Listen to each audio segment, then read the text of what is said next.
Solo dev Eric Baroni, known to many as Concerned Ape, created every inch of Stardew Valley on his own. From its cute art style, to the programming, to the music you're hearing now, all with a zero prior experience. Stardew Valley is a simple game with an enormous amount of content.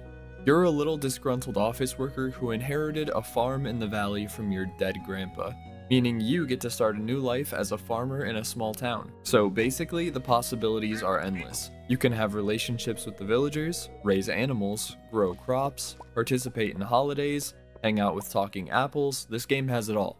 With its official launch in 2016, Stardew Valley exploded in popularity and has only continued to grow along with its multiple major updates across the years. And when I say this game is still popular, I mean wildly popular. As in, it sold 30 million copies as of February of 2024. Not only that, it's still getting around 130,000 players as its daily peak as of the time this video was recorded. That is unheard of for plenty of games in general, much less one created by a solo indie dev. It's picked up extremely high scores from Metacritic, a perfect score from IGN, and currently has over 600,000 overwhelmingly positive reviews on Steam. The game literally has its own orchestral performance of the soundtrack and just recently released its own cookbook. So clearly there's a lot of love for Stardew and its creator. But what about the negative reviews?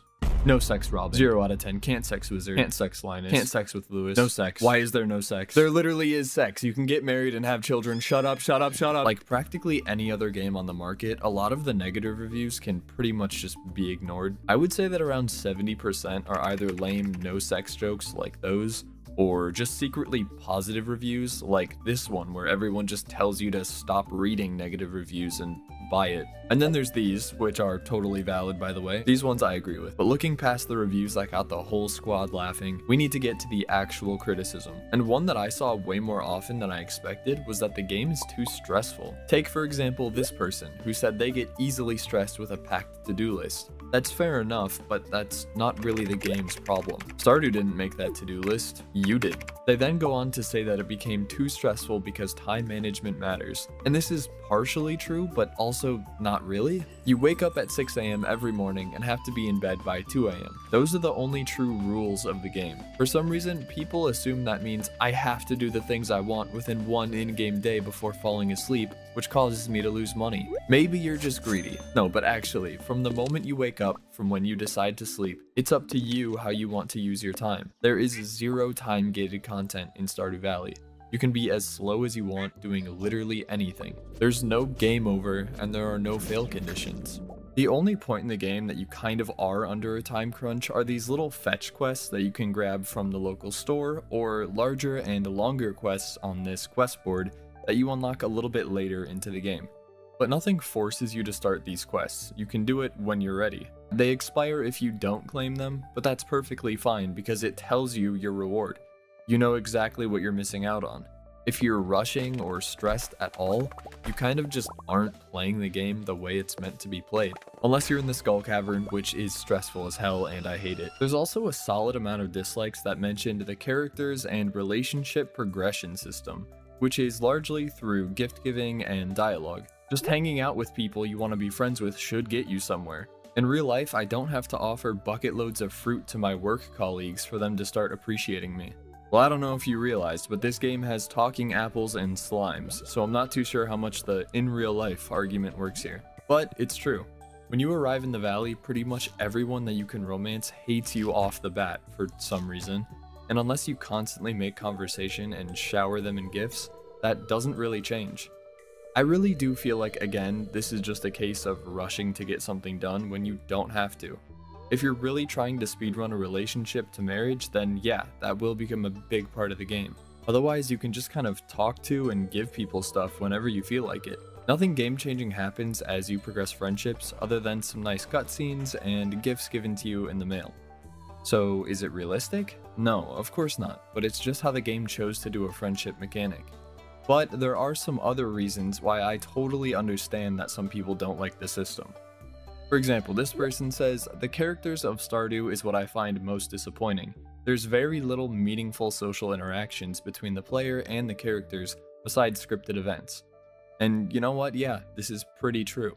You can talk to the characters exactly once per day, where they'll often be repeating the same routines and repeating the same dialogue. This is mostly true, and the routines do change with the season, but a lot of the villagers in this game do feel very unalive at times. They have super easily tracked schedules to the point where you can actually memorize where someone will be at some given time. So honestly, this is a super valid complaint in my eyes. And I know specifically in 1.6, Concerned Ape added more dialogue to kind of try to alleviate this feeling. But to put it in their words, you just give them gifts until they reach scripted social sequences that, frankly speaking, don't feel very authentic to me at all. Another one that I wasn't really expecting to see was that people found the game boring. A lot of them didn't actually say why they thought that, so that's completely useless information. What am I supposed to do with that? But this was kind of mind-blowing to me, and you can clearly see that there's two sides of the spectrum here. People who get stressed over having too much to do, and people who don't know what to do at all. There's no clear endgame goal, like I mentioned earlier, but there are so many upgrades and clear advancements in the game that you can choose as your next goal. As I said before, none of it is time-gated. Unless you're this person, where apparently in their version of the game, everything is time-gated somehow. They mention that there's no incentive to do things, but they can be done, specifically using the museum as an example. Off the bat, there is no incentive to do anything in any video game. If you want to run in circles for 2 hours in Elden Ring instead of fighting bosses and then call it a day, you totally can. The incentive in any game is progressing. Not to mention you literally get rewards for donating to the museum, so this review is just genuinely wrong, I don't know. But all in all, a lot of the boring reviews seem to just purchase the game based solely on the overwhelmingly positive label, without really realizing they were purchasing a farming sim. In a game about farming, you're pretty likely to do a lot of farming, like this one here. If you like relaxing games with no stress, you will like this game. Yeah, that's kind of the entire point. But even if you do find it boring, you could always just mod the game. Stardew Valley has a huge modding scene, and it's pretty simple to do so, at least on PC. But odds are, if you're reviewing on Steam, you're probably playing it on a computer anyways. And I feel like this is true for pretty much any game. Eventually, the gameplay loop gets old, and of course, you're going to look for ways to freshen things up. And modding, in my opinion, is just the way to do that. But still, to their credit, not everyone is interested or even looking to mod their game, and that's perfectly fine. I know we all came to see who are the people and what reasons they have to dislike the game. Don't worry, just buy it. Oh, okay, yeah, that's useful, thanks for that.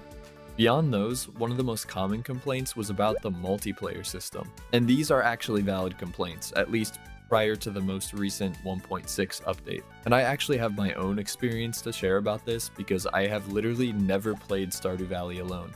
Every single one of my playthroughs have been with friends, and for the longest time we would have constant lag spikes, extremely frequent disconnects, and just some weird network related bugs all around.